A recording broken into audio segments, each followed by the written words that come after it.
दिल्ली के सीएम अरविंद केजरीवाल ने दिल्ली पुलिस की ड्यूटी में भेजी गई 360 बसों को वापस ले लिया है। इससे पहले ट्रांसपोर्ट महकमे ने डीटीसी को हिदायत देकर दिल्ली पुलिस को मुहैया कराई गई 560 बस से लौटाने के लिए कहा था, जिसके बाद से बसों का डिपो में पहुंचना शुरू हो गया है। आपको बता दें कि ये बसें किसान आंदोलन के दौरान अलग अलग सिक्योरिटी एजेंसियों की जानिब से इस्तेमाल की जा रही है।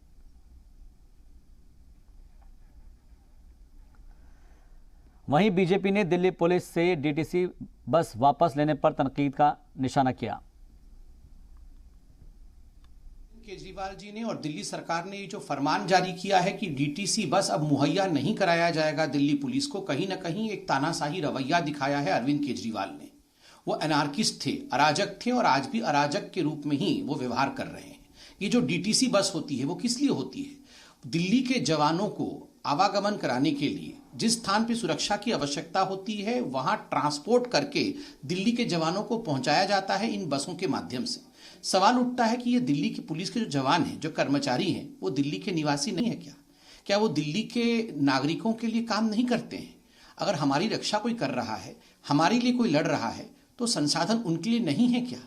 आप बताइए, 26 जनवरी को जिस प्रकार का विभत्स दृश्य हमने लाल किले पर देखा, उसके लिए दिल्ली पुलिस ने जो रोकथाम करने की कोशिश की, खुद उन्होंने लाठी खाए, खुद उन्होंने तलवार की मार खाई, 400 से अधिक जवान घायल हुए, मगर उन्होंने पूरी तरह से संयम का परिचय दिया है।